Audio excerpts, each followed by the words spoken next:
This week's episode of Cinemajaw is brought to you by Overcast, an independent podcast app that embraces the open world of podcasting instead of locking it down. No exclusives, no premium content, no paywalls. Just a great podcast app for everyone. Get it for free in the App Store today, and we thank them for their support.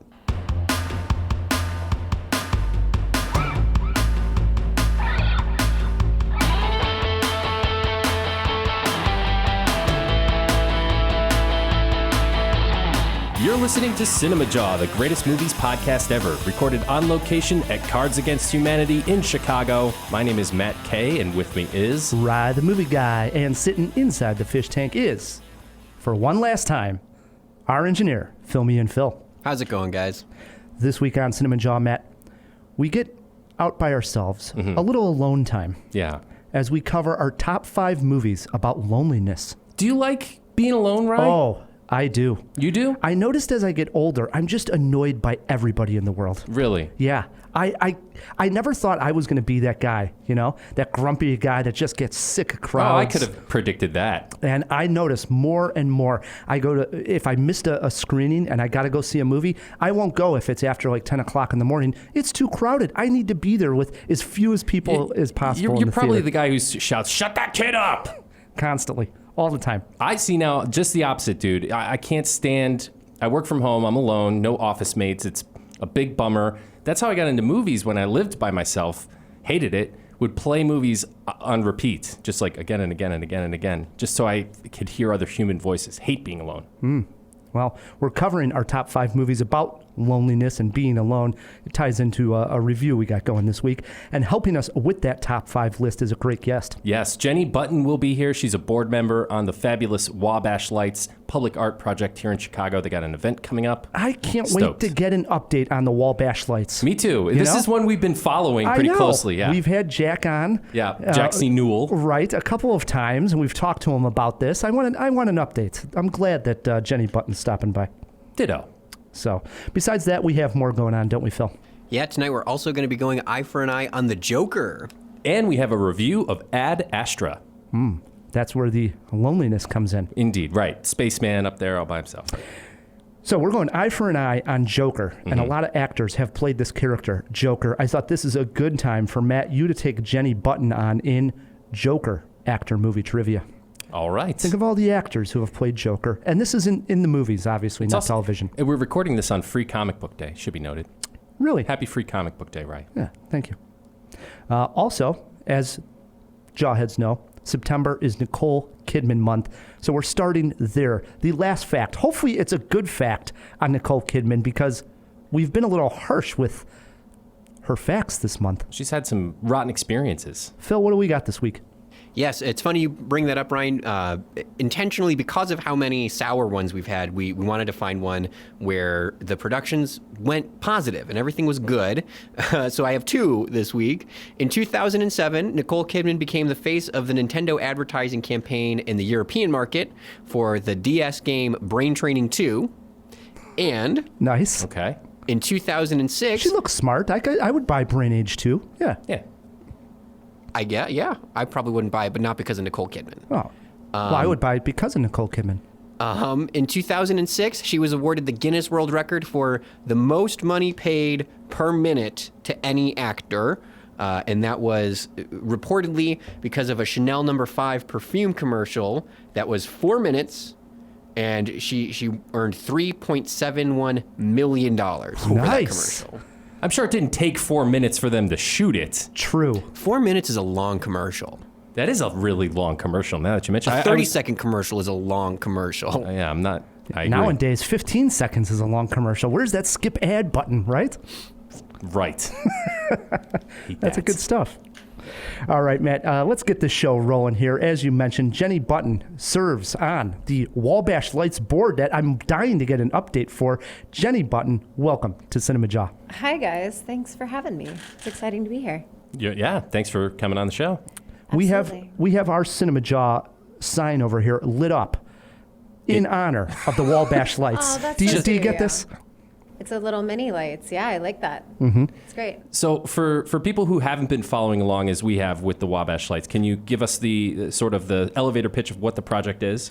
And keep in mind, a lot of people probably don't even understand Wabash Street because they're not from Chicago listening to this. So Sure. start there. Sure, that's a good point.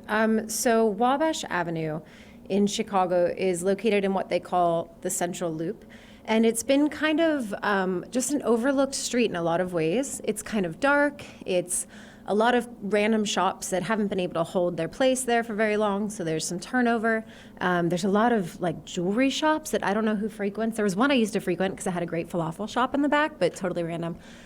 So it's just it's an area that kind of gets overlooked because State Street is super bustling, and then you go Wabash, which is kind of weird, and Right. then Michigan Avenue, super bustling.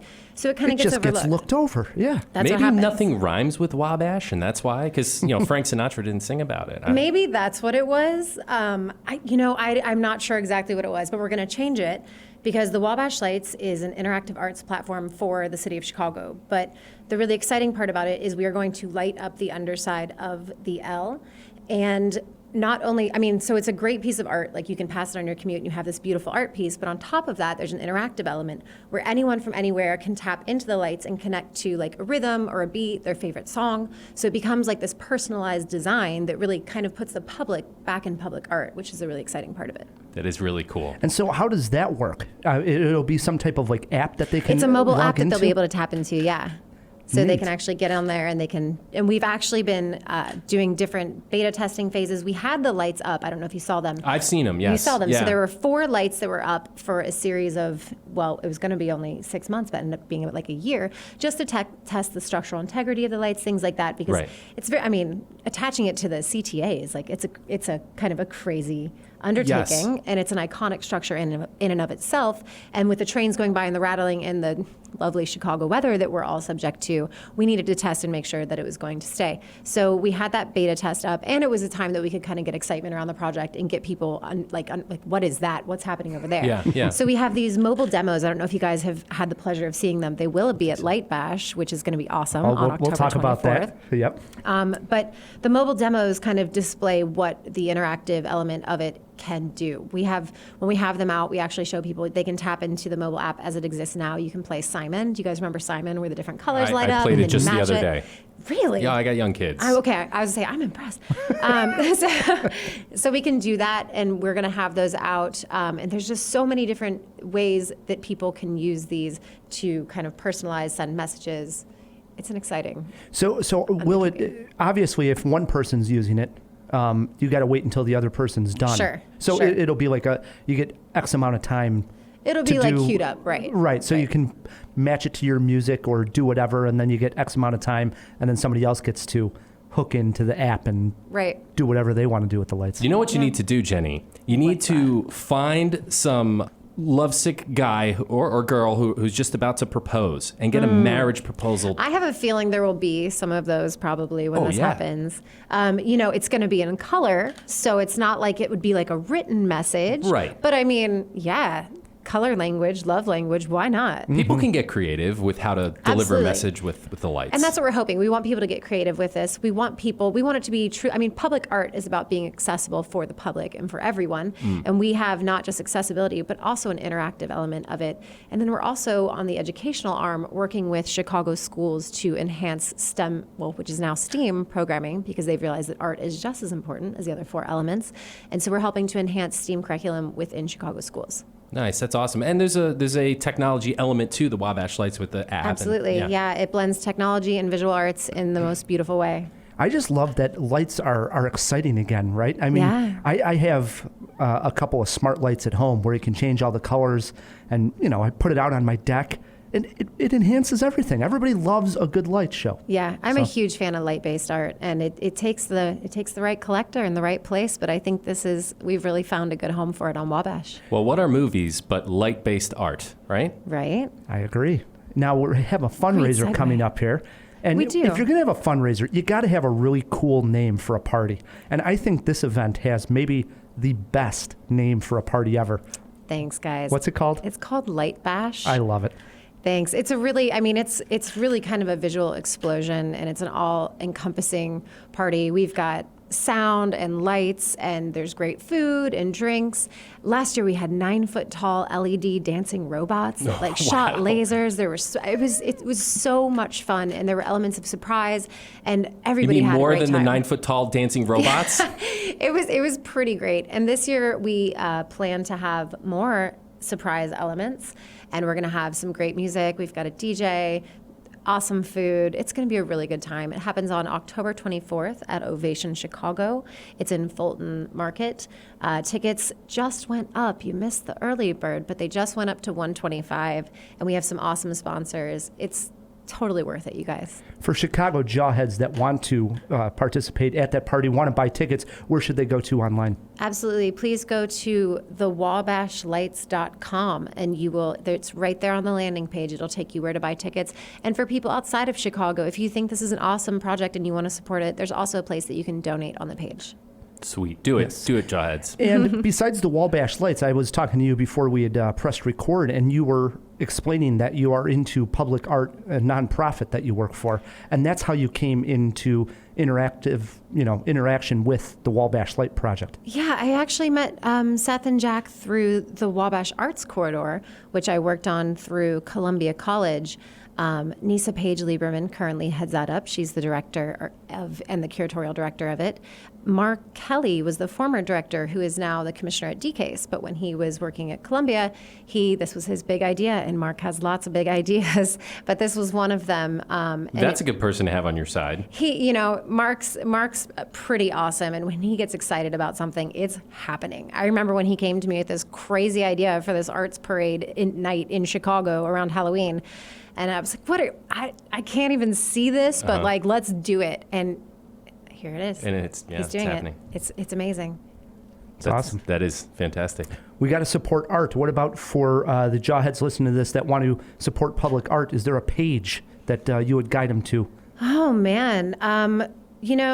Public art, Chicago Artist Resource is a great resource for local art in Chicago and people that are doing amazing things, and it's a great nonprofit program.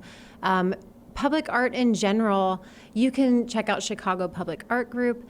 There's a couple different venues. I work out of Bridgeport Art Center, and there's some great artists out there. We have so many awesome public artists in Chicago, and we actually bring in a lot of international artists here, which that's great too, but Sure, I think it's a good sometimes, resource. yeah, it is. I think sometimes the local artists do get overlooked here and there.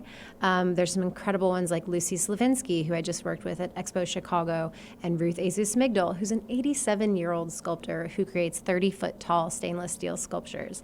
And, she's just this phenom and just an amazing asset to have here in Chicago. And just support local artists, guys. It's so important. Amen. Absolutely. Well said. Yes. We like to end these guest interviews, Jenny, with a silly cinema cue. It is Nicole Kidman month. Phil, what do you have for Jenny? Yes. Okay, Jenny. So this month, it's a hypothetical question that I have for you. I want you to imagine you're in a mall and you have $105 to spend, and in front of you there are two different Nicole Kidmans. One of them would like to sell you a single 1.7 ounce bottle of Chanel No. 5. And the other one is selling you 7 copies of Brain Training 2 for Nintendo DS. These are the retail prices. I did look it up and do the math. What are you spending your $105 This may on? be your best question of all time, Phil. I can't get 15 Annie Anns or something. Wow.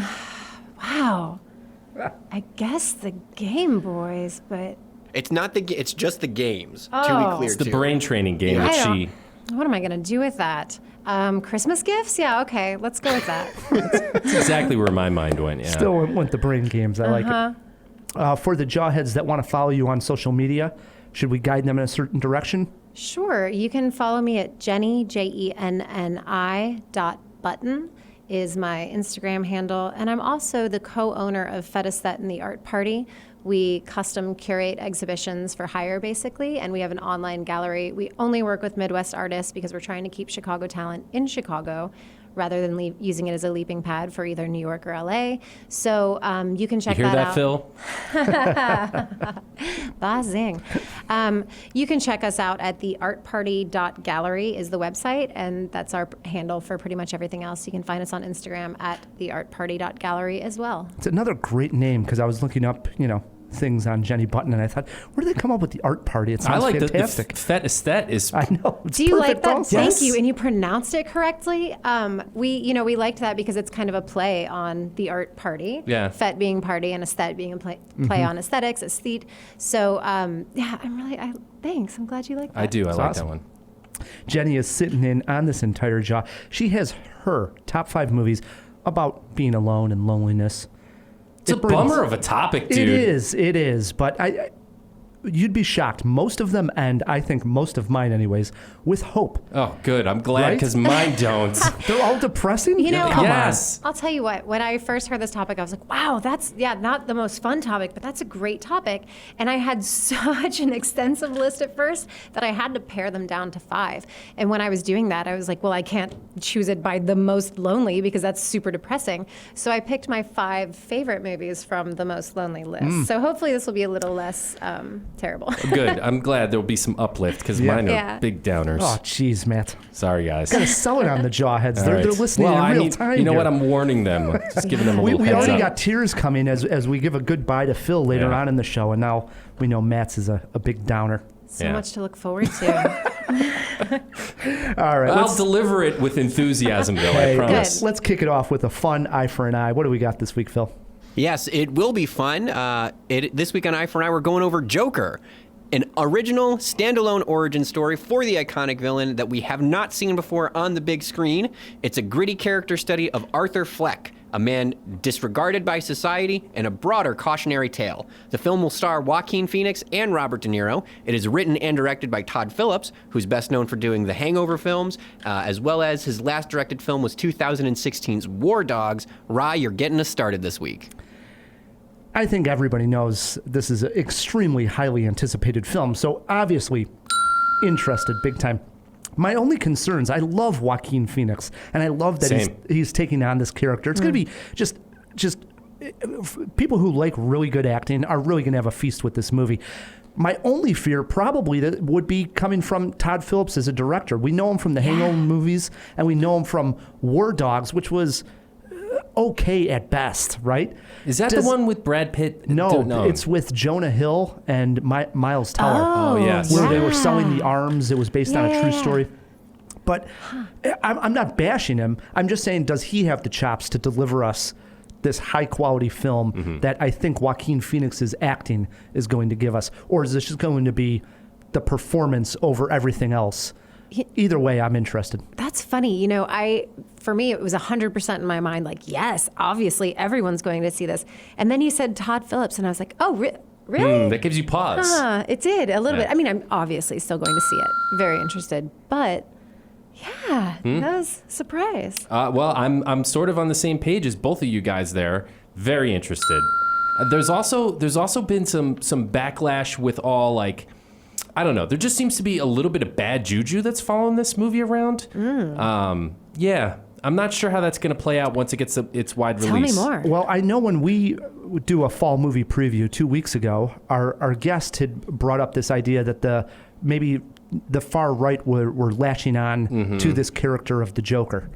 Yeah, well, I don't know if that's accurate or not. It may be, or just internet trolls, and what's the difference sometimes, I guess, but I don't know. So we'll see how that plays out. But regardless of all that, the movie in and of itself, yeah, man, looks amazing. Yeah. Phil? Agreed. Same thing. I parrot basically everything everyone else is saying. My thought process going into it is that I'm approaching it as though it is going to be as bad as Venom, so that way I cannot possibly be disappointed. You're right on that. I hope I won't have to be disappointed. Yeah. How exciting. Well, it is going to be our review next week. Yeah. I know we just got the screening invite, so we'll see that one. And Jawheads, we will be discussing Joker next week for interesteds here on Cinemajaw. Speaking of new movies, Matt. Yes, with his second Oscar possible role this year, Brad Pitt is back on the screen. This time as an astronaut, Roy McBride, in the near-future sci-fi film Ad Astra.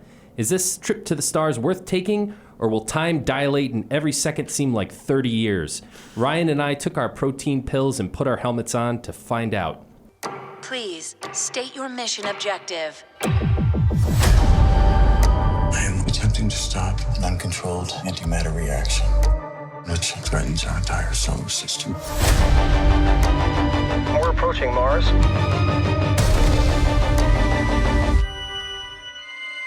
Spacecom believes my father's responsible.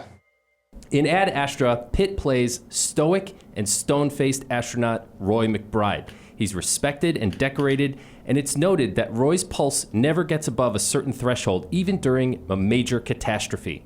It's for these reasons, and perhaps more importantly his personal connection, that he's selected for a top-secret mission to Mars to stop a threat to the solar system that may likely be coming from his own father. Ryan, Ad Astra is refreshing in its originality and its casting. Pitt is very believable as the emotionally guarded stoic, and every half-muted emotion that comes across his face is masterfully well done. Tommy Lee Jones plays the senior McBride, and I believed this relationship, and I believed it was genetic. They have a similar look, or similar enough to sell it to me. Jones does get his own chance to steal a few scenes later in the film, and I was very happy to see him again. The first 2 acts of this movie had me on the edge of my seat. It plays out a bit like a serious Bond movie. Top secret missions, commercialism and nationalism on the moon, laser guns, hidden rockets to Mars, and even space monkeys. That's right, Ryan. Space monkeys. But sadly, they forgot to clip the tether to the side of the ship, and the astronaut that is this film goes hurtling out into space with nothing to reel it back in. The poster says, "The answers we seek are just beyond our grasp," and this is very accurate. The film has questions, and the third act simply fails to deliver any good answers. It just ran out of oxygen, Ryan. It's all about sticking the landing, and I think the telemetry of Ad Astra is off by just a few degrees. That said, I recommend it. The first 2 acts are amazing enough to make the movie worth it. Plus, its originality and beautiful visuals make it worth the while. Watch the movie, but don't expect a revelation. Wow. I was a friend of ours, been on the show a few times, Clint Worthington. I saw his tweet mentioning that he actually liked the last third of the movie best. Wow, really? We got to get Clint, him in here and what are you thinking? Knock heads here. But that is bonkers. Okay. I like where you're going with that. I can see where some people are not going to emotionally connect to the end of this film. And it is a little bit slower. And in the day we live in nowadays, where every movie has a big climactic scene, people are going to be disappointed, especially from a sci-fi movie. But this is a different type of sci-fi movie. This isn't really about traveling across the solar system as much as it is a father-son relationship, the alienation a son feels when parents aren't there for him growing up. Yeah. And it's much more about that emotional weight of this journey that Brad Pitt's character is taking than it is about the physical journey of getting on that rocket ship and going to Neptune, going to Mars. It's really about that relationship that he has with his father, Tommy Lee Jones. I don't buy that, because if that's the case, then they should have set up that relationship better in the beginning. It's 100%.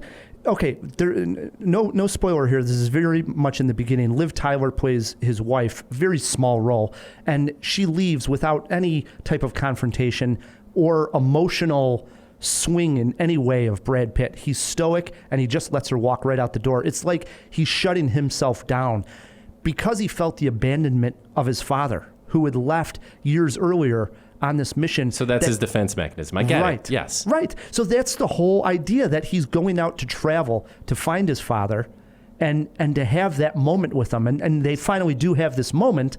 It's not as climactic, I guess, for some as it would be for others. I think if you have a troubled relationship with your father, you're going to connect with this movie. It could bring major tears to some people. Maybe. I don't think so. The connection you're talking about, or at least the moment in the movie, is utterly unsatisfying, or it was for me.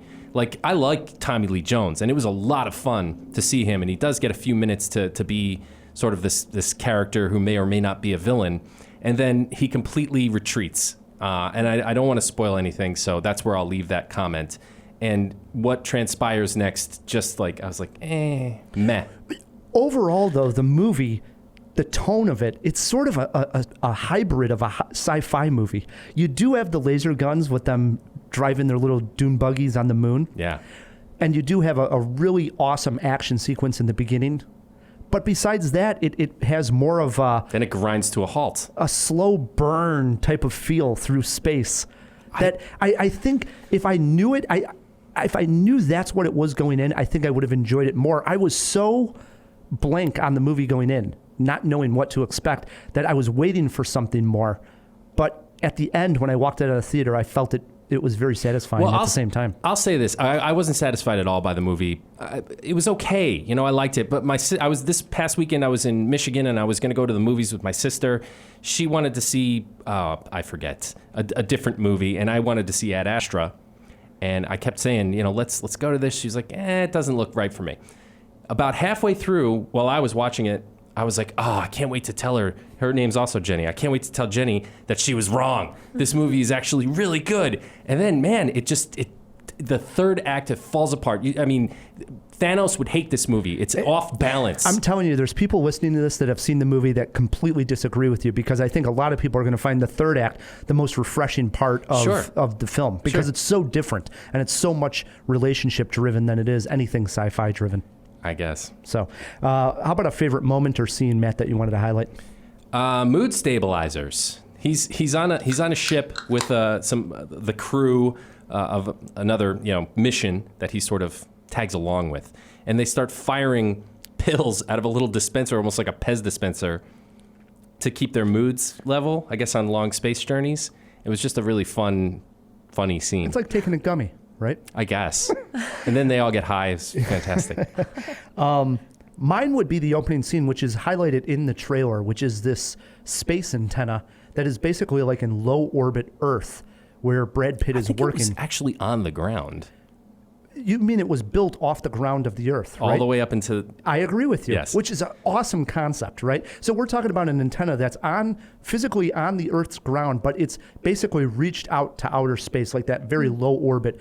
Almost if you ever saw that guy, remember he was on David Letterman, where he went way up, basically into space, almost in space, and he jumped out of the... Oh, right, yes. It's basically like that. It's like in that stratosphere, you know? Are you talking about Mad Mike?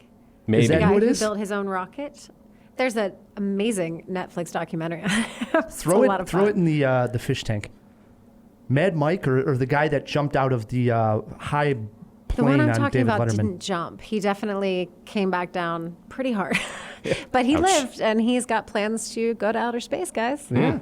So there is an accident, and Brad Pitt's character is falling. We've seen this. That was a great, technically astonishing scene. I mean, just the way they filmed it was awesome. Did you guys ever see Explorers? This is a total non sequitur. We've talked about it on the show. Yeah, River Phoenix, about little kids that go to space. Yes. How about a trouble scene or element in the film? Okay, so first of all, Brad Pitt narrates this movie. I could have done without that completely. I get What's it. in the box? Yeah, the movie's about isolation, and we need to have some sort of dialogue. So I suppose it's just a pure story device. They kind of had to, but I didn't like it. He also has this contact on Mars. This woman. It's a very small cast. It's played by Ruth Negga. Yeah, Right. and she's great. I loved her as an actress. And the performance is fine. It's just like her character doesn't make sense. What are her motivations?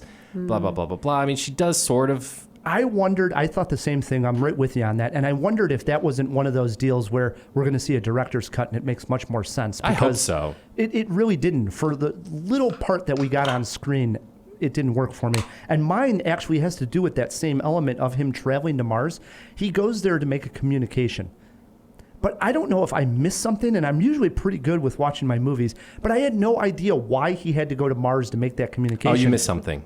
Because he could have just made it either from the moon or from Earth. No, they do spell it out in the movie that the only way to reach where the communication is going is to send it from Mars. It's their furthest point that Yeah, I don't know if I bought that or I missed it. I don't know. Well, here's a gripe from Mars, since we're on the topic. We get it. It's Mars. You don't need to put a red filter over everything. Come on. How about influences? Pink Floyd, The Wall. That's going to get a lot of people interested. Well done, Matt. It should, without the music. So I really felt 2001: A Space Odyssey when they were traveling to the moon. You remember they travel in such a business class in 2001, like the idea you're just going to the moon, you know? you fly commercial. Yep, it's just the way it is here. And then also the movie Contact with Jodie Foster. It's another thing that bothered me, man. Not to really hammer on this movie, but they sort of introduced this element of commercialism and crass world eating, if you will, and then that's just left unexplored. Disappointed by that. What'd you learn here, Matt? You should probably just go ahead and take the mood stabilizer when you get a chance. So that's something good. I agree with that one. Just take I went it. with never go first when you board another spacecraft that sent out a distress call. Right. Especially if they're no longer answering. That is Don't be ominous. that first astronaut. Yeah. It never ends well for that guy. No! It's never ended well in the history of mankind. How about a movie poster quote? They're right. The answers we sought were beyond their grasp. I went with found in space. Yeah. Once you see it, it makes sense. Okay. How many Jaws? It's a 2.5 Jaw movie. It's. I recommend it. I think it's good because it's original. There's nothing else out there like it. I love sci-fi. I had fun. Just wanted it to be more, and it wasn't. I liked it a little bit more than you. I go a solid 3 Jaws. Not perfect, but I enjoyed it. 3 Jaws. Cool. Do you think Oscars for this? There's some elements. I mean, Brad Pitt, what I realized too, I could almost put this as what I learned. The less he does, the better he is. When he overacts. I don't think that's a dig. No, when he overacts, when he's got like some sort of tick to his character, I don't like him as much. What about Tyler Durden, man? Or 12 Monkeys? He's amazing in I those don't roles. like him. I'm saying in this one, when he's very stoic and he's not doing as much, he actually packs a lot of emotion in that face. Well, There's something about him. Yeah, he's very charismatic and empathetic. You just feel for him. Yeah. Mm-hmm. I liked his performance here. Don't get me soulful wrong. eyes, yeah. I meant it as a compliment. So. Okay. All right. If you saw Ad Astra and you have Twitter pulled up, shoot us a tweet at Cinemajaw, or you can always write us an email, feedback@cinemajaw.com. Brad Pitt, alone, feels loneliness. That's our topic this week. We always like to let the guests get started, and we always ask this question. Jenny, was this a difficult list for you to come up with, or rather easy and fun for you? No, it was. At first, I was like, "Oh, well, that's not the most fun topic," but it actually was fun coming up with the list, and then to pick the movies that I really enjoyed from the extensive list of lonely movies that are out there that I came up with. I did have a lot of fun doing that and kind of revisiting these, and I rewatched my favorite movie today in preparation see, now that's for what this it's all because about. that's on my Nice. list, and I hadn't seen it in years, and it really made me smile. So that was cool. What do you got sitting at number 5? You're kicking it off this week. All right, you guys. At number 5, I actually have Kill Bill 1 and 2. And I am saying 1 and 2 because it's an overarching plot that goes throughout the 2. But, it's Quentin Tarantino at his best. You have so many characters that I think portray loneliness. Uma Thurman's character, Beatrix Kiddo, her entire revenge is brought on by loneliness. She has lost her daughter. She lost her new fiance. She lost everything was taken from her. That scene when she wakes up in the hospital after she's been in a coma for so long, and she reaches out and she feels her belly and she knows her daughter's gone, and it's just like, ugh. And then she's ready to kill everybody. So she's going after Bill, and the whole impetus for her having this revenge is because he, out of loneliness, acted out on her. Because when she left him, he felt abandoned. He said, you were my favorite. And he had no idea. He thought she was dead. He mourned her death. And then he found that she was marrying someone else and she had this new life. So he reacted there. And then there's this interesting twist where also Vivica A. Fox character, which I think this was an underrated fight scene in the movie. It's a great one. One of the best. It's a really great fight scene. Yes, it is. But she ends up killing the mom, Vivica A. Fox, and she turns around, the little girl's there, and she's like, I know you're going to come for me, and when you do, I'm going to be ready.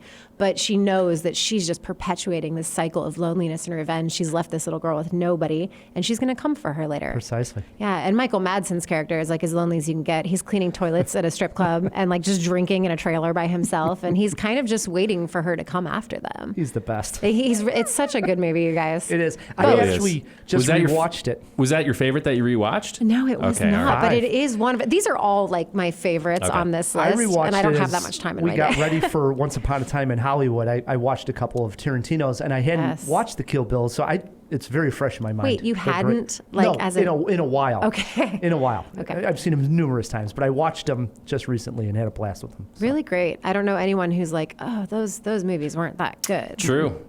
All right, that swings it over to me. And at number 5, I have the 1972 sci-fi space film. Just want to get this out of the way. Silent Running. Nice. I was glad you had this. Which is also probably an influence to Ad Astra, at least a little bit.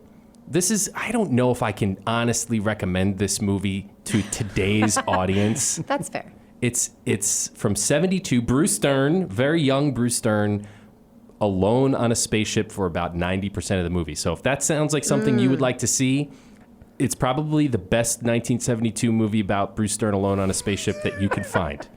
100%. That's a review. Yeah. Wow. Yeah. That was one of our club picks when we were doing the movie club picks. Right. I'm very glad to have been exposed to this movie. It's definitely about loneliness and stoicism and sort of going insane from isolation.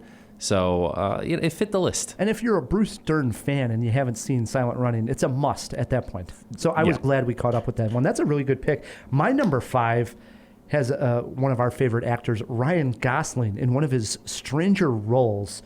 Came out in 2007. The film was entitled Lars and the Real Girl. Yeah. That's a good flick. I actually considered that one as well. So here we have Ryan Gosling, who is basically dating or thinks he's in a relationship with a blow-up doll. And it's not really played for laughs as it is sincerity, because the movie is very sincere in that he's having this relationship with this doll. And what we come to find out is that he had a very troubled, youth growing up. His father was very distant with him, and his mom died either during childbirth or when he was very young. And so he always, growing up, had this feeling of alone, this loneliness to him. And so he doesn't even know how to necessarily have that relationship with somebody, to be very close, intimate with the person. And so he sort of is acting out in a way with this doll, and that's almost in a way therapy for him. It's, believe it or not, it sounds goofy when you say he's dating a blow-up doll, but it works because of Gosling's performance and the sincerity that they treat the subject matter with. It makes it almost endearing. It does. Really. Yeah. Yeah, I really like this one. So if you haven't seen Lars and the Real Girl, it's worth it. So, Nice. Yeah. Good pick. Into our 4s we go. Number 4, I went with, speaking of insanity and loneliness coming hand in hand, I went with The Shining, Stanley Kubrick. Nice. So good, and so many themes of loneliness. Danny can communicate with supernatural, and his power kind of isolates him from the other children. And Shelley Duvall is very concerned about that. And Jack Nicholson, he's angry, he's got that temper, he's got drinking, which has led to this loneliness and isolation of his family. And then they go to the Overlook Hotel, which is like as lonely of a place you can get in the middle of the winter when there's no one else there. It's probably not a wise move. Yeah, not the best move. It leads to his ultimate demise. But, there's that scene where he's at the bar drinking and he's talking to somebody who's not there. And it's such a great moment. You can literally just see him slipping before your eyes. Yeah. You're the caretaker. You always have been. That's right. Yeah, that's a great one. Great That's one. one of my favorites for Great sure. one to watch Really coming good. up here in October, too. Oh yeah. Are you guys excited for Dr. Sleep? Or you think it's gonna live up? Could it possibly? I don't know what a Dr. Sleep is. It's Ewan McGregor playing Danny as an adult, because King wrote recently, last 5 years, wrote a sequel novel, and now they're adapting it. Yes, I am excited for There that you as the go. answer. Yes. Sold. Yep. Sold. All right, that swings back to me, and this is where I put Robin Williams in probably one of his most terrifying performances, 1 Hour Photo. Oh, yeah. This is a good flick. Yeah. Small little movie. It's really disturbing. And I think the casting is largely what makes it so disturbing, because we're very used to him being the genie and these lovable, outgoing characters, so bubbly. And he plays here sort of a hermit who has a job as a photo guy at the Walmart, develops everybody's photos, and he's a bit of a creep because he's getting a window into people's lives through these photos. And he talks about how, sometimes young couples deliver like porn pictures, but the ones that he likes the best are of families. And he develops this unhealthy, So creepy. this unhealthy attachment to one customer in particular, and things just start to cross lines. And it's a really creepy movie, and one of his best performances of his entire career. Yeah, I love what you said about the casting leading and like really playing into how creepy it is, because it's so true, because his just seeing him in that role is so unsettling that it leads to like this separation as a viewer. You're like, whoa, Robin Williams. Yeah, it didn't Yeah. make sense, right? Yeah. Yeah, I liked it. Good pick. If you haven't seen it, well worth a spin. I agree, Matt. My number 4, I'm going to go out on a limb and make a bold statement right here, Matt. My number 4, it's an animated movie, and it is the best animated movie dealing with loneliness ever. I mean, there's a couple that jump to my mind. I don't know. I think Jenny's right. Jenny thinks she knows. She's pointing in a direction. But that's not where I'm going. Oh, interesting. Oh. I know. Is it the other one? Does it take place with a robot? Doesn't take place with a robot either. Oh, that's one too. Here we go. You got to go Charlie Kaufman. We go with Anomalisa. Anomalisa, okay. I don't know if you've seen this one, I Jenny. have not seen this one. Tell So me about it. Anomalisa came out in 2015, written and directed by Charlie Kaufman, animated movie, and it's about this inspirational speaker who hears every voice in the world as one monotone voice. So in the movie, as he's traveling and going to these cities, everybody that talks in the same exact voice. And this is great use of an animated movie because you can do something like this and it just works. And then all of a sudden he's sitting there and he finally hears the voice of Lisa, who is voiced by Jennifer Jason Leigh, and it's a completely different voice, and it's that spark that he needs because he's so alone. He's giving these inspirational speeches, but he doesn't buy or believe in any of it because he's so alone in his life and where he's at. And then he hears this voice, and this person sparks life again into him, and that interest level. It's a depressing movie, but it ends, I always think, on a very hopeful note, and made my top 10 that year. I love it. That sounds really fascinating. I mean, I love Charlie Kaufman. I got to catch up with this one. Shame good on one. me. Shame on me. My number 4, Anomalisa. It's a good one, right? I believe it's spinning on Amazon Prime. I thought I saw. Throw it in the fish tank. Hope so. Our number 3s. Number 3 is not my all-time favorite, but one of my all-time favorites, Edward Scissorhands. Tim Burton does Lonely really well. There's so many aspects of it. Obviously, he's this unfinished boy that was created by his father, is what we're calling Vincent Price. Yeah. And it was his last role. And he, didn't finish him before he passed, and he's been lonely in this home all on his own up in this hill until Peg comes over to sell him some Avon products, and she wants to save him and bring him home. And it's almost like you don't know where he's more lonely, in this group of people that he has no idea what's going on, and everyone thinks he's a freak and a loser and an outcast, or up in his secluded area by himself. But Winona Ryder's character is the only one who really goes out on a limb to be around him, but it's, the way things end, they don't end up together. She's very old telling the story, and he's still up in the home, and it's just like such this beautiful story. Yeah, I love that movie. Is that the one you rewatched? It No. is not. Oh, wow. My number 1 Keep was it the one I going. rewatched. Wow, Okay, this is all right. exciting. Yeah. Man, I love Edward Scissorhands. I love Edward. Johnny Depp has actually played a lot of really good lonely roles. He's good at that. Does it really well. He is. Yeah. What was our topic last week? We were just talking about Depp. We mentioned.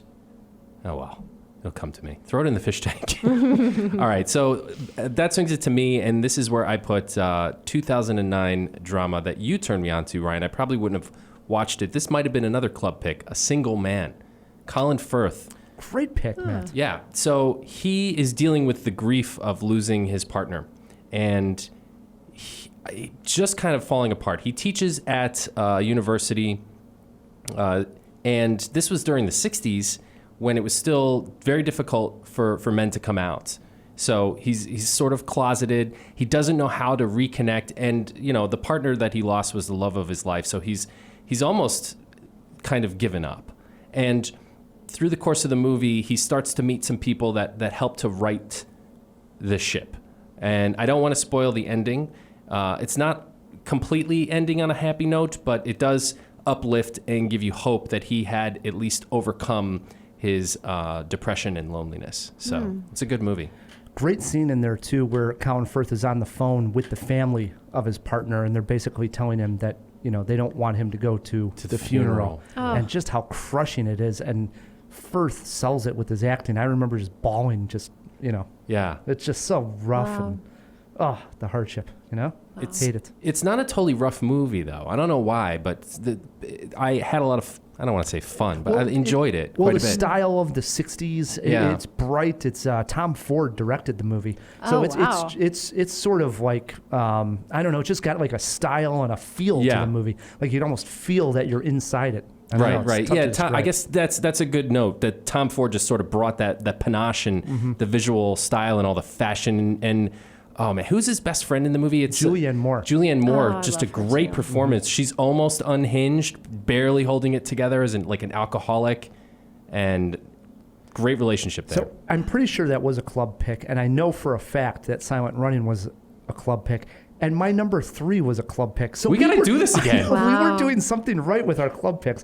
Mine came out in 2010, small independent movie directed by Andrea Arnold entitled Fish Tank. I thought about putting this one on the list. And this was a story about Mia, who's a teenage girl who has one friend, but not really a friend, and just is completely alone, doesn't connect with anybody. Right, spends most of her time dancing in her studio. Right. She's dancing, maybe going to make a tape and try for auditions, and she desperately wants to find love and connection with someone. Unfortunately, she finds that with through sort of seeing her mom date these random boyfriends that she's bringing into the house, and that becomes sort of probably what she's accustomed to. So she looks in like the wrong direction, but that urge to she just wants to connect with someone. She wants something of her own. She feels trapped inside this area, and hence the name of the movie, The Fish Tank. And she's trying to break out of that and connect and have a real connection with I someone. wonder if that's how Phil has been feeling in there. Just In his fish tank? Trapped in the fish tank. And now he has a connection. He's leaving us. breaking Gonna out. swim out to LA. Yeah, our fish tank had a crack in it, Matt. Damn it, we got to get some duct tape. But yes, it's a great movie if you haven't seen it. Well worth a It spin. should be noted, Michael Fassbender plays Right. the other side of that relationship where sort of an inappropriate romance develops. And it plays out with honesty and there's some twists and turns. It was a good movie. It was. My number 3, Fish Tank. Into our 2s we go. What do you got there, Jenny? Number 2, I picked Amelie. I love Honorable mention Amelie. for me. Same. It's Yeah. such a great movie, and it's just so beautiful to watch. There's so many fun moments. I feel like the central theme is around loneliness and this idea of longing for something. Like Dufayel, the one with the fragile bones who can't leave, Georgette with her hypochondria, and even Nino, he has this obsession with finding the man who he sees the pictures of everywhere. And Amelie wants to make everybody happy, but she's not really focusing on making herself happy throughout the whole thing. It's just such a beautiful, beautiful movie. And I think, the way she plays it out and trying to make everyone fall in love, and Retado to find his family, and everything about it is just really wonderful. And it's an interesting spin on loneliness, not necessarily being lonely, more isolation. I really enjoyed it. I did too. I'd go as far as to say it's a masterpiece, actually. It's Yeah. definitely one of my, if I'm naming my favorite movies, somewhere in that list. Top five. Yeah. Yeah. Same. It's up there. It's for more sure. it's more of a poem than a movie. I don't say that often either. It really almost doesn't. But it warms you too. There's a does. feeling of that movie that you just don't normally get from a movie that you just put in the DVD player or you stream or whatever. You do it with that, you get something inside. It's like a so good piece of satisfying. chocolate. Yeah, it's so satisfying on every level. The story, visually, talk about character development. Like I just love it. You know I do too. who showed me that movie? Of all people, my dad. Whoa. Really? And not that my dad Yo, doesn't he's have heartless. Right? No, not that he doesn't have tastes and heart and stuff like that. But I just never would have expected that from Sure. him. Yeah, And he's a big fan. that's great. Awesome. All right, that brings us to our number 2s, or my number 2, and Into the Wild should be mentioned. This is a pure movie about pure isolation, a character who just connects or tries again and again to connect to humanity and fails again and again, goes off into the wild. See, I told you guys, mine are not very happy movies. They're not very happy. No. And unfortunately, he's not a botanist, and that's kind of where I'll leave that I think people are familiar with this story. It's a true story too, which makes it all that much more sort of depressing.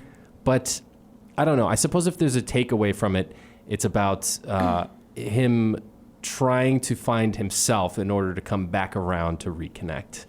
You know, and then unfortunate tragedy occurs along the way. Yeah, it is interesting. Definitely one where you think he went completely against the grain of like society as a whole, right? Yeah. So we're all trained to think that this is what we have to do.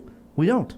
We have free will to do what we want to do. If we don't want to be part of, you know, this exact society that we want to, you know, be in, that we're in right now, we can go live our lives out in the wilderness alone. And we want to root for the underdog a little bit, you know, and you want that to be something that is obtainable. Right. I actually had the pleasure of going to The idea is so Denali. romantic. It you know? is so romantic, Right. and the area is phenomenal. I had the pleasure of going to Denali several years ago and riding ATVs in that area, and there's an eerie feeling out there. It is very remote, you guys. Yeah. Yeah. Just isolated, huh? I love camping and stuff. I mean, Same. It is sort of like, I don't know, there's something about it that wants to draw you in. Camping and living off the grid, though, two very different things. True. Yeah. Good pick at number 2. For me, I go with I guess it's technically set in the future movie that I worry about all of society possibly going there and all of us being in some way alone as Is this we another rely. bleak pick? Come on, bring us up. No, as we rely more and more heavily on technology. Spike Jonze, a masterpiece. Speaking of Joaquin Phoenix, 2013's Her. Beautiful movie. Yeah. And talk about being alone, right? He actually falls in love with an operating system, voiced lovely by Scarlett Johansson. And I remember seeing this movie and thinking, like, this is completely where we're all headed. There's not going to be a buffer anymore between us and another person without technology being there. And that, I think, was sort of the message of the movie in a lot of ways, was look at what everybody emails now, texts. So seldom do you just get together and there's no technology around you and it's just two people having a romantic time and talking. You're checking phones, taking pictures, doing Snapchat. We're getting more and more closer to technology being a buffer between intimacy. Or the technology, the intimacy becoming about the technology, right? Because I think that's sort of what Her is about, sort of love losing its humanity. I guess maybe they were trying to say that the artificial intelligence was a person or at least a sentient being. I don't know. I gotta rewatch it just to get the themes sussed out fully. Yeah, it's a lovely film, and I agree. I feel like that is where we're headed with people. You know, people can barely hold a conversation these days because of that screen in front of their face all the time. It's crazy. And I remember at my screening of Her, somebody pulled out their phone and somebody else had to yell at that person for pulling out their phone. And I thought, this captures it all in a nutshell. Yeah. We're watching a movie about the way technology is just interfering with everything. And here it's happening right in the theater of, the screening. Yeah. It's crazy. So I love Her. And I thought that was Joaquin Phoenix, completely different type of role for a Joaquin Phoenix. He has range. That's why I'm so excited about Joker. He's got a lot of range. He sure does. Yeah. All right.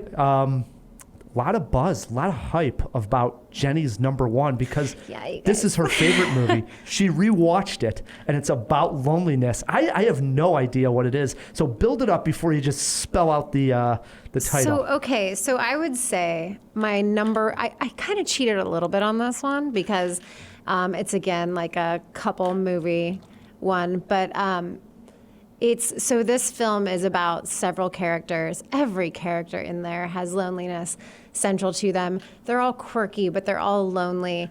There is a man. How do I talk about this without giving this away? Okay. So there's an eccentric oceanographer. Do we already have it? We got it. We know that it's Life Aquatic. Okay. Yes. So basically, I would say really any Wes Anderson film ever. I was thinking SpongeBob SquarePants. Is that where you're yeah, going? that's what I was thinking. That was my honorable mention. No, Life Aquatic, it's my favorite movie. I love this movie so much. It's so well done. It's so beautiful. It's so funny. I love the scenes. I love the way everything's laid out. One of the best scenes is when they're showing the cross-section of the ship, of the vessel, and they're back off, and they kind of go through all the compartments. Yes, and even just the way he films that and the way everything is segmented off gives you this feeling of loneliness and isolation and detachment. And they're at sea and they're all in these separate compartments. Eleanor's always smoking in the observation vessel in the front.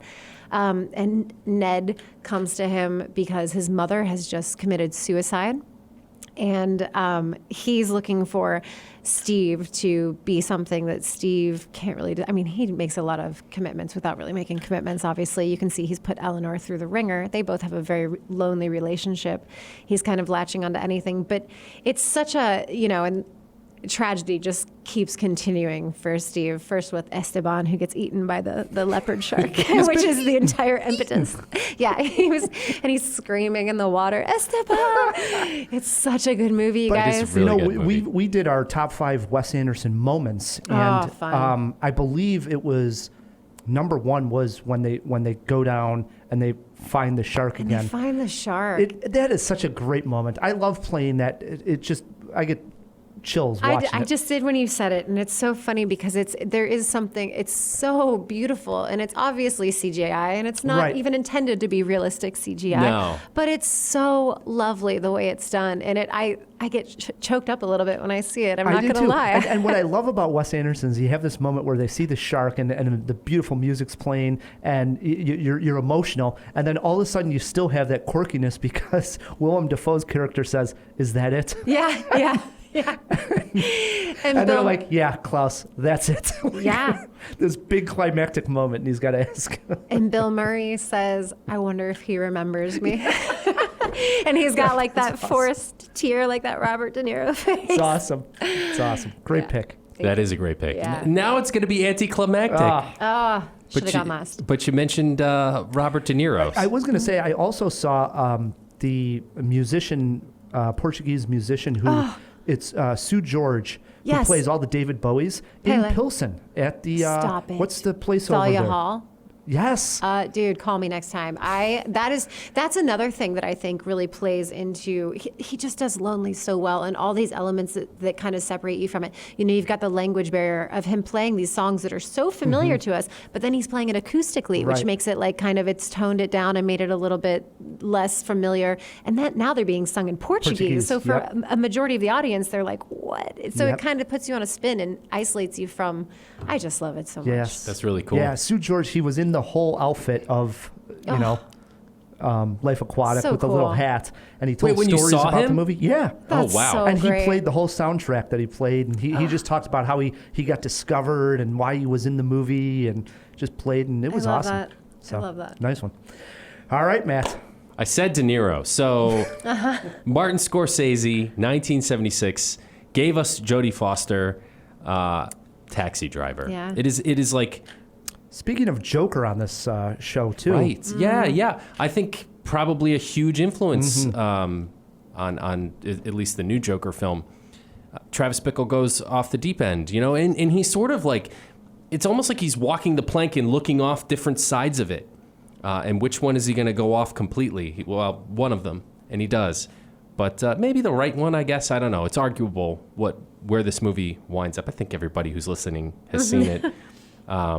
It's one of the best movie climaxes of all time, and also some of the most memorable dialogue where he's just alone in his room with the gun and he's saying, "Are you talking to me?" to the mirror.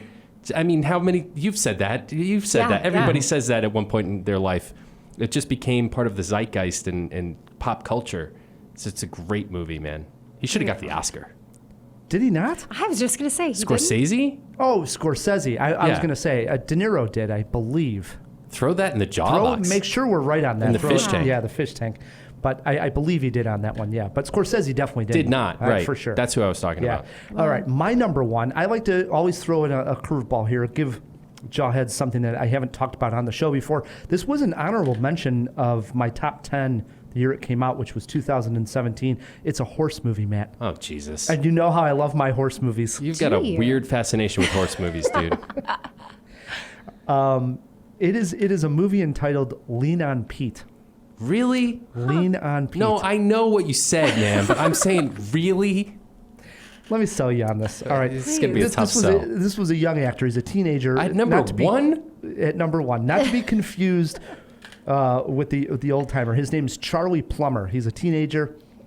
And in the film, he lives with his single father, and his father passes away. And he's at that age where he's probably too young to live on his own, and he would probably have to go into the homes and the systems and whatnot.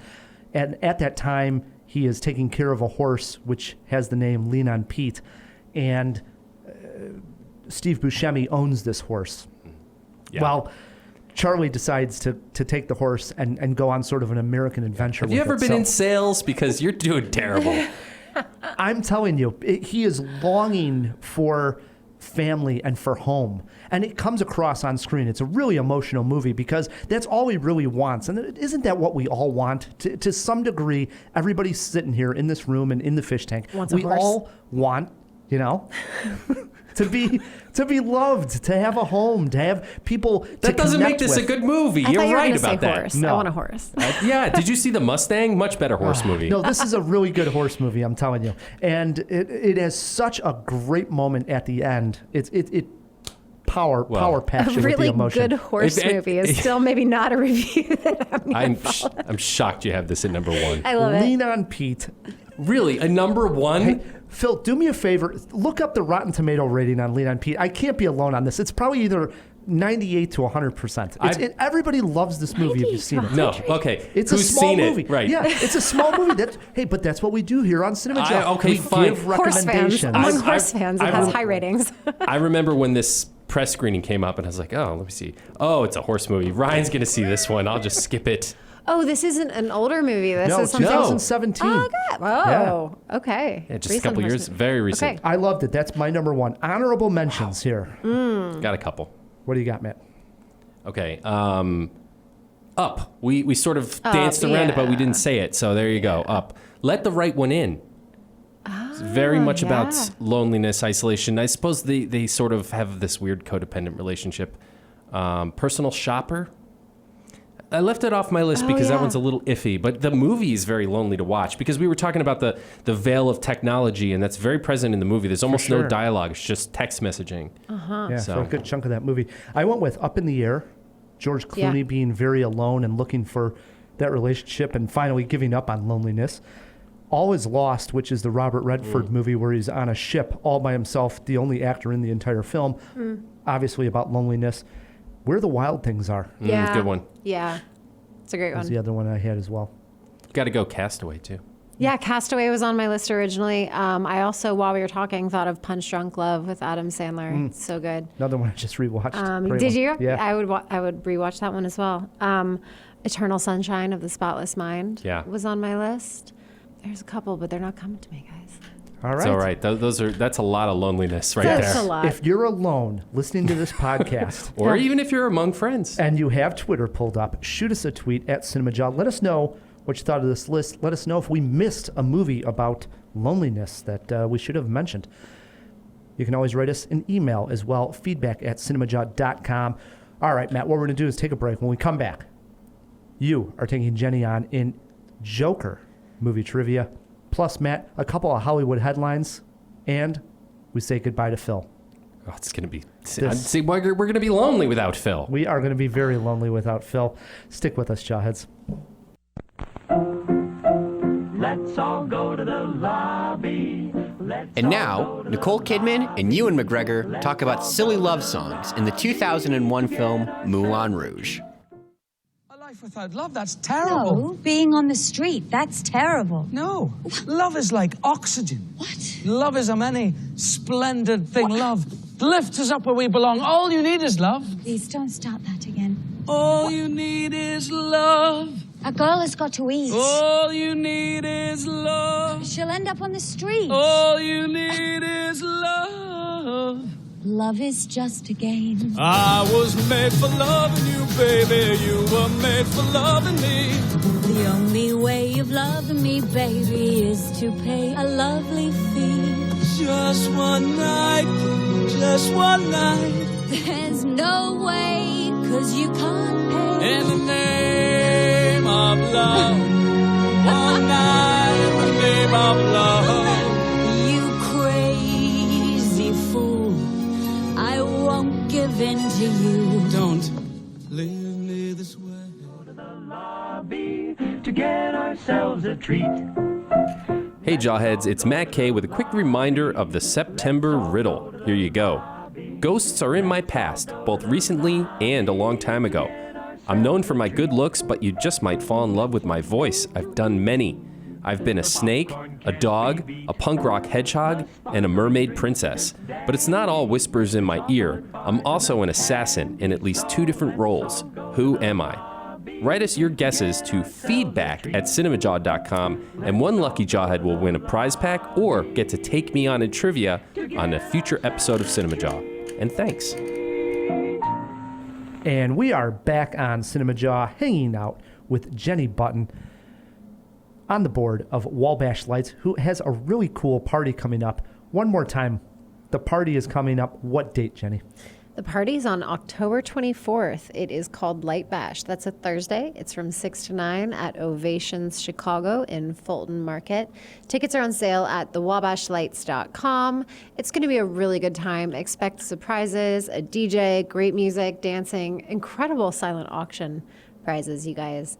It's a pretty fantastic night. And that means something coming from Jenni Button with the prizes. You are a curator of fine things. I was going to say, so you're a curator of art in these. I love this idea. If we were going to do something special here on Cinemajaw and we wanted to pick out art, again, to sort of sell the whole idea, you have this company that would actually do that for us. Yeah, so what we do is my partner Justine Salva and I, we will touch base with our clients, and then we have them fill out a questionnaire that's kind of like a BuzzFeed questionnaire, for lack of a better term. And then we fit them with their archetype, and we pair them with artists that we think, did you like that? We pair them with artists that we think they're going to love as much as we are. And the entire point is just to teach people that art collecting doesn't have to be scary. You know, we both worked in high-end galleries where we'd see people just shut down. They don't want to talk about art, but like, you guys, it's subjective. That's the most important thing to remember. So it's an education, and we have fun with it. It's awesome. So if we had Jawheads out there that are listening to this and they're getting married, yeah, absolutely. They can contact you? They can. That's another awesome facet. If they contact us on the website, we can actually set up for couples. We do couples registry now. So if you are getting married, you can contact us and you can register for the artwork that you'd love to start collecting for your life together. We will come and non-invasively set it up at your wedding in your event space, and your guests can peruse your gallery and buy you the artwork that you're going to collect for your life together, rather than buying you like a fancy trash can or some other kind of thing off the Target registry. That's so cool. Isn't it? Yes. It's a lot of fun. I wish I had done that. Yeah. So where do the Jawheads that want to be, are interested in something like that, where should they go online? You can visit us at theartparty.gallery. Theartparty.gallery. Yep. I like it. Thanks so much. Do it, Jawheads. Matt, before we get to trivia and before we say goodbye to Phil and some Hollywood headlines, we did throw a few items into the fish tank. Let's open it up. Wait a moment! It's fish! Isn't it? DC! Wake up! Wake up! No, Pat, it's a giant glass bowl. Hey, get some fish folk. Who's coming with me besides Flipper? Here. That's a Sicilian message. It means Luca Brasi sleeps with the fishes. You're gonna need a bigger boat. Yes, so we do got a lot in here, and I do want to clear up one thing that was said about me earlier tonight. It's not that it's necessarily lonely in the fish tank, and that's why I'm leaving. It's more so because of how frequently Michael Fassbender comes by and makes me feel uncomfortable. Yeah, that's going to happen anytime you're in the fish tank. That being said, we got some good questions in here this week. These are actually really fun. The first one, okay, and I will say this was a very dangerous rabbit hole to fall down. It was the Mad Mike and jumping from outer space stuff. Yeah, that is a rabbit hole. I started by looking up Mad Mike, also known as Mike Hughes. He flew a rocket last March that he made himself to prove that the Earth was flat. Whoa. Which was crowdsourced and funded by flat earthers. Yeah. Crazy. How'd that work out for him? Amazing. He crashed. He crashed, but he did it. He achieved his goal both times, and people were like, this dude's gonna die. I guess let him die. This is crazy. And he did it both times. Yeah, he crashed in the Mojave Desert and somehow did not die. I don't know how a flat earther can understand aerospace technology enough to make a fully functional rocket, It's but the pretty man impressive. did it. The best part of the Netflix documentary is that it ends with him being like, he needs to achieve $2 million or something to reach his goal to get outer space. So far, his GoFundMe account has $65. Yeah. And he actually, and he was going to do a second launch just last month, but it got postponed because the man was working too hard and he was suffering from heat exhaustion. So The man works really hard, you guys. we will. I'll send him to. I would contribute to his crowdfunding campaign just so he could go and see the planet curved up. I want him to see that. And so what he says that he isn't like saying that it's going to be. He just needs someone to prove it to him. Who can trust NASA, right? With all their fancy equipment. Yeah, So he needs to trust see it for science. himself, guys. Wow. Okay, and so if that was not enough of a deep dive rabbit hole, Mad Mike is not the same guy that jumped from outer space in 2012. That was Felix Baumgartner. He was in 2012, he jumped 24 miles high. Oh my God. And he became the first human being to break the sound barrier outside of a vehicle. Like that with is his his world face. record. Yes, Yeah. just like him and his Wow. clothes and his parachute. Just from him falling that fast. Well, I'm sure he was wearing a spacesuit type thing. I didn't actually look into it, but in my head, it's I a lot think- cooler that it's just a backpack. I think it was a Hooters outfit. Might have been Red Very Bull. aerodynamic. Red Bull sponsored this man to do Right, I this. remember. I Yeah, do remember yes. Red How Bull being irresponsible involved. of Red Bull. Wow. That's what you'd think. Okay, and this is why it was so dangerous, because not only was Red Bull paid for all of the scientists to make sure that this was fine. They got a Wow. huge budget, just so you know. Yeah, you guys got crazy ideas? Call up Red Bull. Yeah, That's they great. do the Flutog. I feel Also like true. I feel like it does not matter how crazy you are. If you have enough money, you can literally go into outer. It was fascinating. Yeah. Anyways, look up both of those men, Felix Baumgartner and Mad Mike Hughes. Did you know that guy that jumped from outer space, or did you know? I remember remember Yeah. it, but I didn't. was so It's not like funny. I follow the guy. I remember it being so bizarre. Did you say on Letterman?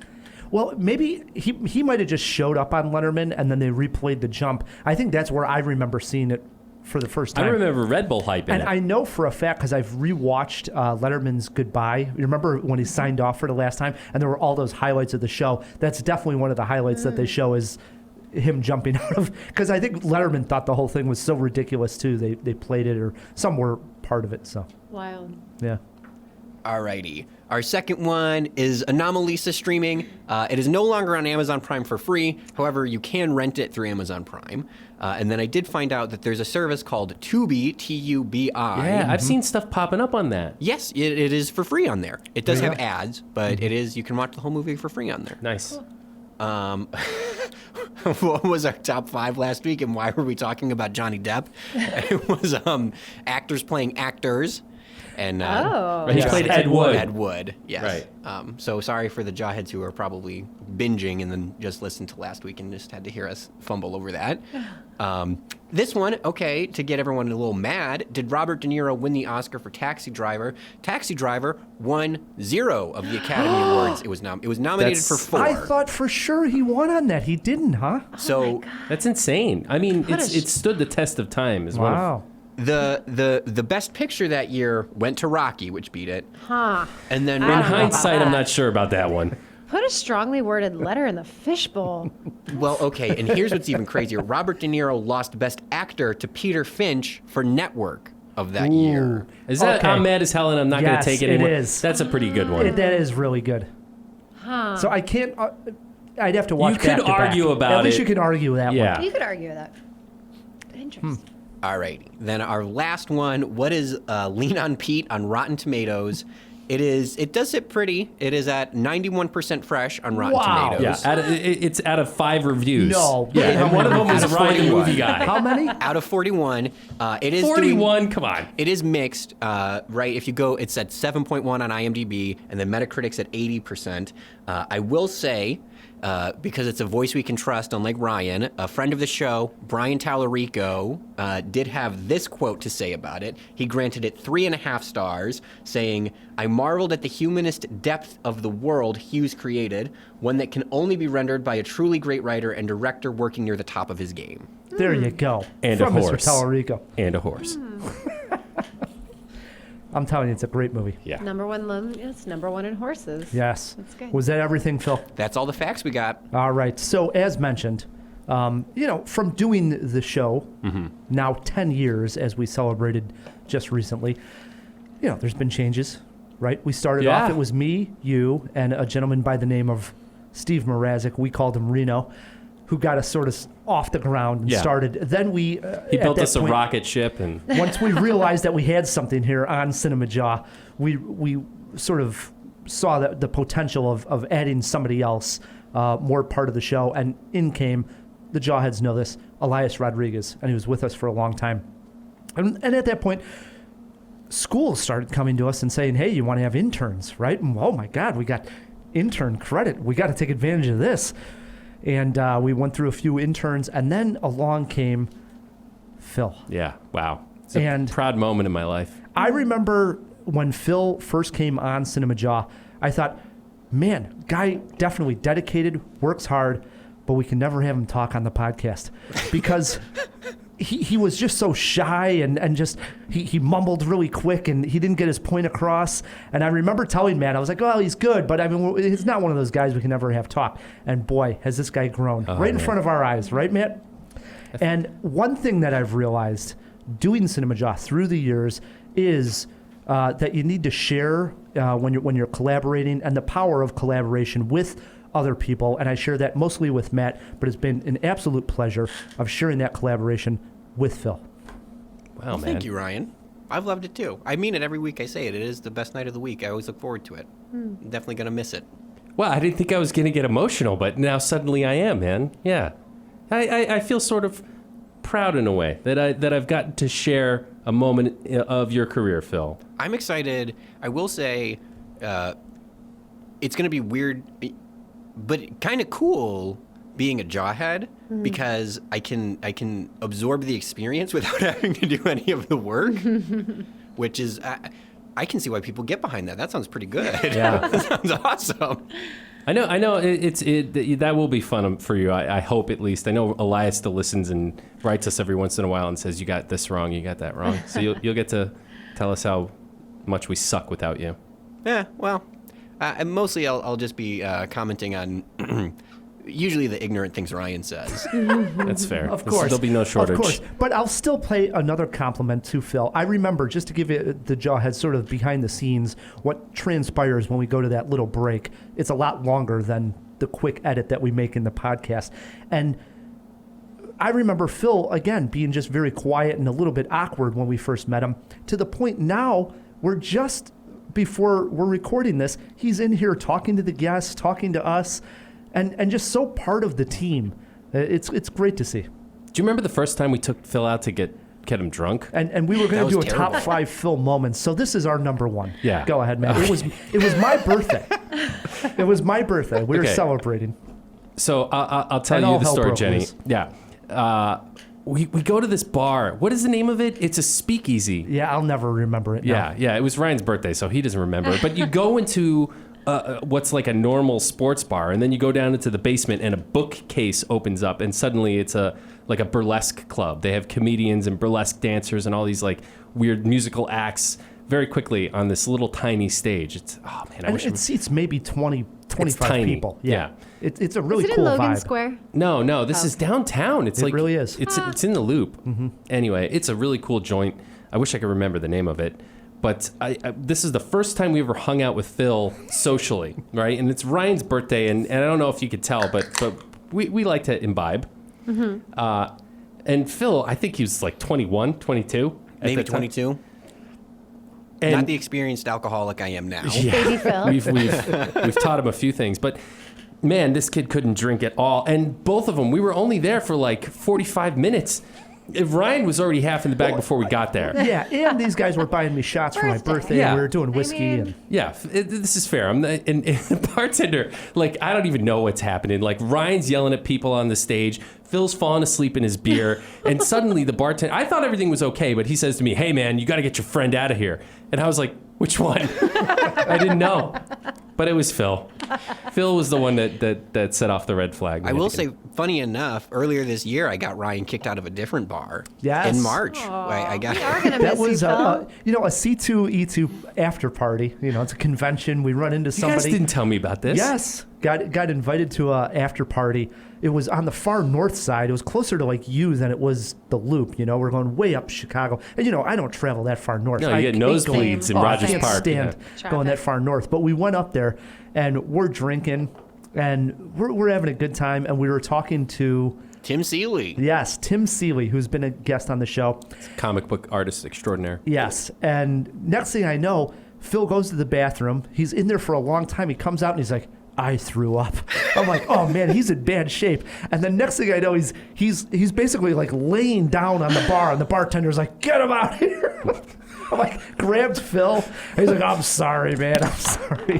Phil gets sleepy when he drinks. It was. I will does. preface it also by saying I'm small. Okay. I am You're small. not smaller than Rye, though. Come on. I think I probably weigh less than Ryan. Well, maybe. And then I am also very Japanese. Okay, so. So that weighs heavily with the alcohol. Yes. Yes. The two don't mix. No, it's genetically, scientifically, so he claims. No, it is. That's why I turn bright red. It's a real thing. Missing an enzyme. Well, Phil, we wish you the best from here on Cinemajaw, and obviously, always welcome to come by. You stop back in Chicago, you can come in, be on the show. Love to have you. Oh, of course. I'm looking forward to it. And for everybody, all the jawheads who hate hearing from me, I do have bad news. My mother still lives out here, so for holidays and stuff, I will be back, and I at least hope to spectate, even if I'm not. Oh, dude, yes. Always welcome. You're going to guest spot on the Jaw from here and there. And if you get famous out in LA, or even if you don't, and you get access to something you want to correspond from afar, please. Oh, of course. I'm excited. Hopefully my 10-year plan, when I have a show on Nickelodeon, everybody will, you guys will be the first place I go to. I'll be watching that show. Pulling the curtain a little bit further back and introducing the new member of the team. Obviously, the show just can't stop because Phil's leaving, Matt. We got to keep this thing and going. we couldn't do any extra work, Ryan. Heavens forbid. Jesus. So what has been going on behind the scenes is we brought a new member on who has been shadowing Phil. He has been amongst us. He was on an Instagram video that we shot. His feet showed up when we're on under an the table Instagram reviewing video. the Ready or Not film, the hide and seek one. Ah, yeah. So if He appeared. Yes. But he has not spoken on Cinemajaw. This will be the first you hear from our new engineer and producer. We haven't come up with a name officially for him yet, so we'll just call him Producer Pat. Hey, that's alliteration. Right? Producer Pat. Producer Pat. Producer Pat has been, like I said, following Phil, getting to know all the ins and outs of Cinemajaw. So say hi to the Jawheads. Pat. What's up, guys? How's it going? It's Pat, otherwise known as Producer Pat, apparently. He's a natural, you guys. Yeah. Wow. Well, this is what voice. I remember. Just like Phil, when I first met him, I remember thinking, "Oh boy." No, I'm kidding. No, just describing it. He's got colored hair, glasses. He's a kick-ass guy. Sort of an aqua green. I like the color. It was supposed to be blue, but It changed didn't in the turn out last well. couple weeks that we saw you, right? yeah, that's called not taking care of your hair. Okay. No, wait. Are you saying you don't like that? It's like a Philips Hue light, like Wabash Lights. It's changing constant colors. Yeah, it's like a really nice ombre of like gold and green and blue. That's kind of fun. I think I'm going purple next, actually. Purple's cool, but I dig this color, man. Thank you. That means a lot. The only thing I'm worried about with Pat taking over is he lives in Rogers Park, right next to Matt. He's a neighbor. Yikes. So we'll introduce Pat next episode fully. But today we say goodbye to another legend, Phil. Fill me in, Phil. Thanks, Phil. Yeah, not a problem. Always, always, it was truly my pleasure. You'll be back. I mean, not permanently, but as a guest. Oh, You'll be back. You'll hear from me. It'll be like me, Flicker Joe, and Dion. There you go. All right. Get back in that fish tank. Will do. Before we play some trivia, 2 quick Hollywood headlines of note. Okay. All right? Yeah. Yes. Okay, so this first one, I don't know how many of us are going to have an opinion on this. Pop star Never Stop, Never Stopping earns the highest cult classic designation with an official sing-along theatrical release that is coming to the Alamo Drafthouse in theaters soon. I'm so confused about that headline. Was that the name of the person? Yeah, no. Stopped? Do you know the movie Pop Star with Andy Samberg? Andy We're Samberg? going to back. Okay, yes. Do you know it? Yes, I do. So it's getting a sing-along. Me? Have you seen the movie? No, and I know it's got a... That's why you're giving it well, the meh. It is becoming a cult classic. It is a cult favorite. I fully favorite. agree Sure. with this headline. I'd like to see it. Well, but here's... in the sing-along. I've seen it. I'd like to see it in the sing-along. It just smacks of a Alamo Drafthouse marketing ploy. I don't know. I think this is right in the midst of this is how a cult classic starts. People start talking about it. I give credit to John Hammerly of Hammervision, who loved this movie, and because of his review, made me see it. And I watched it, and I'm fully on board with this one. So what's making it a sing-along? Like the lyrics at the bottom with a bouncing ball, or I don't understand. So he's a pop star, and so in the movie, I mean, the whole thing's sort of a gag about this pop star. Yeah, it's a ridiculous movie. I know exactly what you're talking about. But there's all those songs that he plays in there. So inside the movie is going to have these sing-along moments in the theater. Oh, so it's kind of like a choreographed experience, if you will. Right. Okay. Yeah. Okay. Like a Rocky Horror Picture Show. Yeah. Alrighty, Okay. our next one, and this one, I'm at least from Matt, I'm sure is going to generate some steam. Sony executives float around the idea to remake The Princess Bride. Mad. Matt, can I go first on this one? I'm sure. I'm very scared about what you're about to say. Because this is a win, right? Oh my I'm joking. I was ready That's to what I leave. said for the Spider-Man, and everybody went ape crap. I'll say this. I hate the idea of remaking all the classics, and I almost feel that there should be some type of government intervention Oh my God. that Make it a law. that actually comes into certain movies and says those can't be remade. I mean, there are certain movies that just should not be made.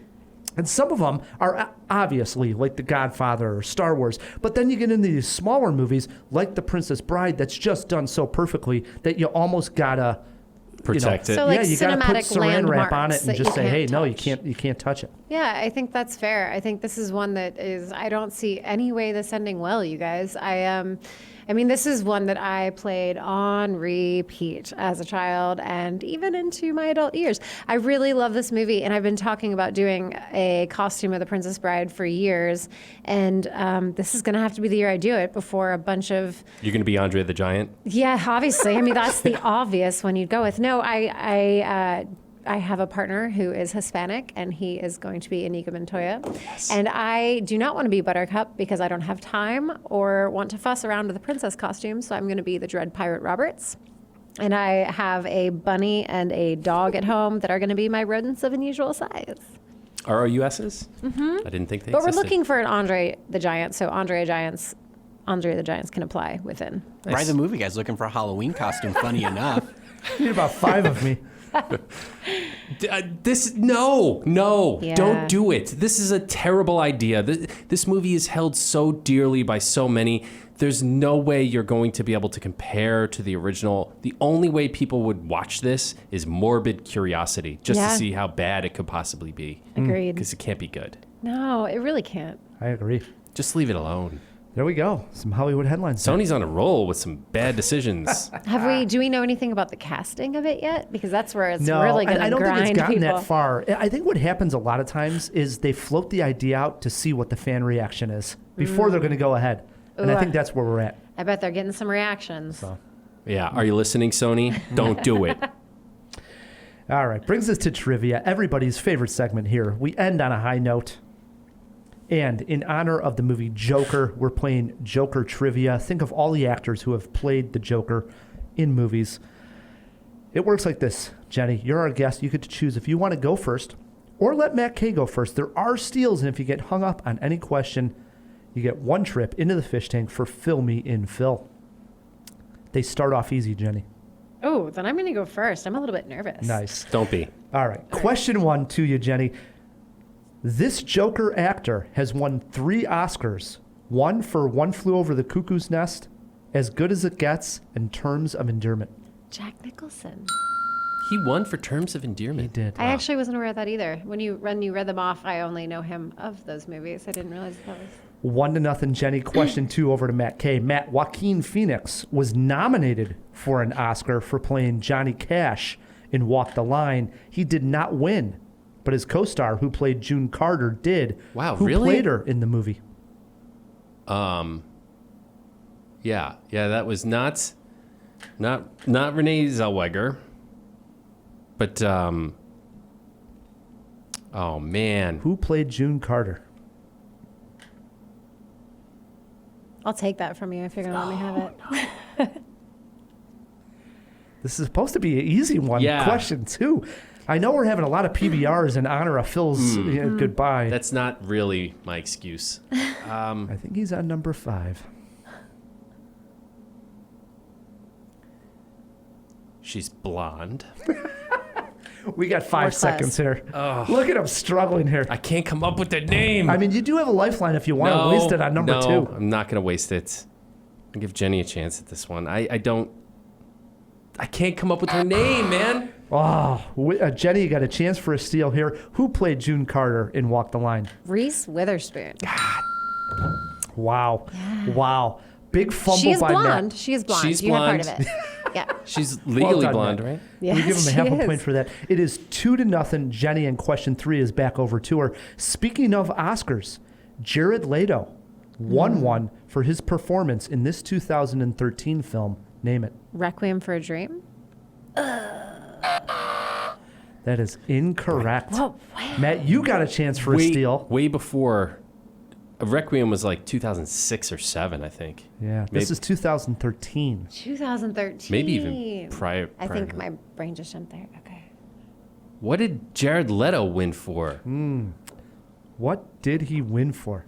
Oh, I know. Well, it wasn't Suicide Squad, and it wasn't Blade Runner. Do I get an opportunity to steal No, it again? you don't. You can say the answer anyway and just sound smart. Dude, I don't know. I'm telling you, it's Phil's goodbye. I mean, you're on 5 or 6 now. I don't know. I don't know if that was like a trying to be a hint or something. No, it wasn't. You got anything? No. Jenny, what was it? Dallas Buyers Club, It was right? Dallas Buyers Club. It was Remember Dallas that Buyers I'm Club. really not coming up with them tonight. It's still only 2-0. 2-0, Jenny. Question 4 is over to Matt K. Matt, Heath Ledger. I got to save face here. Get this. Heath Ledger, who won Oscar for playing the Joker. A Knight's Tale. Right? Has starred in one movie with Mel Gibson. Damn it, I thought you were going to say Matt Damon. It came out in the year 2000.